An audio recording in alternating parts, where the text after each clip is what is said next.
From the opinion pages of the Wall Street Journal, this is Potomac Watch. United Auto Workers go on strike against the big three Detroit car makers as special counsel David Weiss indicts Hunter Biden on 3 felony gun charges.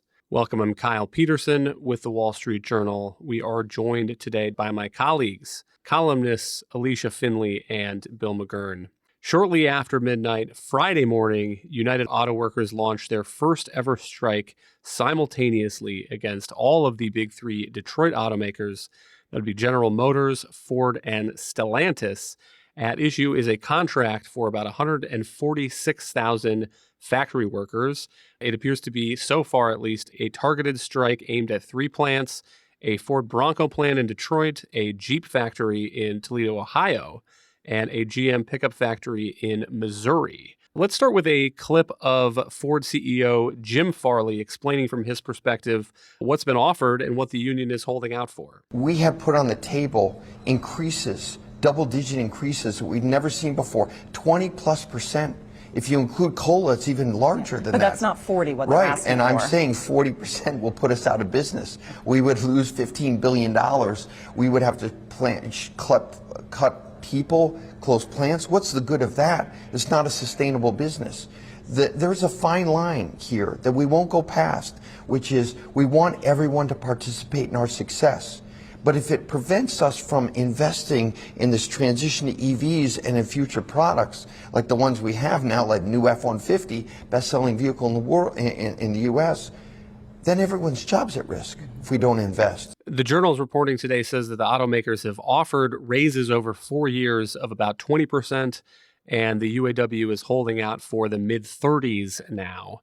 President Biden, meanwhile, in Washington, says that he is dispatching economic advisor Gene Sperling and acting labor secretary Julie Su to Detroit to offer support to these parties. Here is President Biden on Friday. No one wants a strike. Say it again. No one wants a strike. But I respect workers' right to use their options under the collective bargaining system. And I understand the workers' frustration. Over generations, auto workers sacrificed so much to keep the industry alive and strong, especially through the economic crisis and the pandemic. Workers deserve a fair share of the benefits they help create for an enterprise. Alicia, what do you make of this and what the auto workers are asking for versus what the automakers are offering? So I think the president, first of all, should have just said that, left it at nobody wants a strike. Instead, he kind of put his thumb on the scale in support of the unions with what he said in terms of or implying that the automakers weren't sharing their profit with the workers, and the unions had made outside concessions after the auto bankruptcies in 2008, 2009.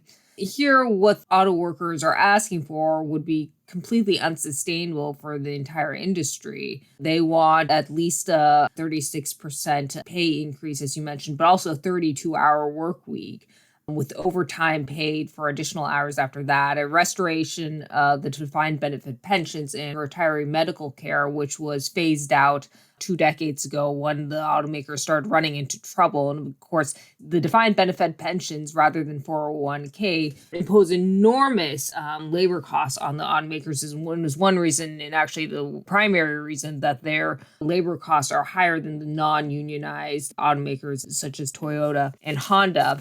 The union is also asking for cost of living adjustments annually on top of the wage increases. It wants more paid leave. We could go on into elimination of a 2-tier system, which was also implemented after the failures of the automakers 15 years ago, and is actually what has helped make them more competitive with their non-union competitors. So its demands, as the Ford CEO said, are completely unsustainable. I think I saw an estimate that would add about $80 billion to each automaker's costs over the next 4 years. And note that this is actually at a time where the industry is transitioning to EVs, but is also the profits are starting to erode because our demand has ebbed a little bit with the higher interest rates, and we're going into a period of significant economic uncertainty that's already going to be weighing on these automaker profits. $80 billion, they just can't afford that. It would increase their wages, or rather the take-home labor costs to about $150 per worker, which would be more than twice as much, to nearly 3 times as much as Tesla, which would probably put them out of business in the short term, not even considering the long term. That is how this looks to me too, maybe, is are the UAW workers going to be striking themselves out of competitiveness? And it's an old joke that the Detroit automakers are healthcare and retirement companies, and then they have a sideline business in making cars every once in a while. And it is notable that the expansions that have happened, the new entrants, Honda plants, Toyota plants, a lot of those cars now, though they're quote unquote foreign cars, are as much or more made in the United States as are these Ford or Jeep cars. It is notable that those expansions are taking place in right-to-work states. And the UAW is only striking at 3 plants for the big 3 automakers right now. But it does make you wonder whether management thinks, boy, our next expansion, maybe that'll be in South Carolina or Tennessee or Alabama too. I think in retrospect, when this is all over and we look back a few years from now, we may see this as a dying gasp, a chance for blue state factories to maintain their way of life, go back to the old programs. Alicia mentioned defined benefits. All these things are uncompetitive, and they're asking for what seems to me excessive in the sense of unaffordable gains without any appreciation that there are competitors out there that they have to be competitive with. And adding insult to injury, as you mentioned, most of the expansions have been done in right-to-work states, right, of foreign automakers setting up a plant. And I think this will only encourage that. People are already complaining that a lot of the Biden subsidies for EV manufacturing and so forth are flowing to the red states because they're more favorable to investment, lower energy costs and lower labor costs. So they may be hastening their own demise. Alicia, what is the role of electric vehicles and this EV transition in the plight of the automakers right now? I mean, you heard Ford CEO Jim Farley bring up that he needs to invest in that business. My understanding is that EVs take fewer workers generally to build. I saw one statistic that an electric car motor has only typically about 20 moving parts versus 200 or more for an internal combustion engine. And by the way, those vehicles, at least as of now, are not profitable. There's some recent financial information you can look at, and apparently Ford is losing about $60,000 on each of its EVs. Right, so that $60,000 was for the first quarter, and part of that was, to be honest, because Ford had to recall a bunch of its EV because of defects in the batteries, and therefore it didn't actually sell as many. But it's still projecting to lose about $4.5 billion this year on its electric vehicle unit, and that's basically being subsidized right now by very popular gas-powered SUVs and trucks. The issue is that this cost shift or this cross-subsidization in the industry is going to become increasingly unsustainable as the manufacturers have to invest more in their EV production and subsidies for the consumers to meet these government mandates. And if you're producing fewer and fewer and selling fewer and fewer gas-powered cars, you're going to have less to invest in this EV transition. I believe Ford and GM and Stellantis have all said they're investing about $25 to $35 billion in EV manufacturing over the next few years, and that's coming out of their profits. And so the workers are saying, we want you to share more of our profit with the workers. Well, no, they're having to put more of their profits into EV production. And the problem here is, okay, if they actually believe that this would pay off in the long run, that's fine. That's a business's choice. But here the government is actually, the Biden administration, through its fuel economy rules and greenhouse gas emissions, in addition to California and other states, are essentially mandating that they meet these sales requirements. 2/3 by 2032 for the Biden administration, and in California and several other states are planning to ban internal combustion engine by 2035. And these are, again, the Detroit automakers' legacy businesses. Some of the foreign automakers actually are further along in pivoting to EVs and plug-in hybrids.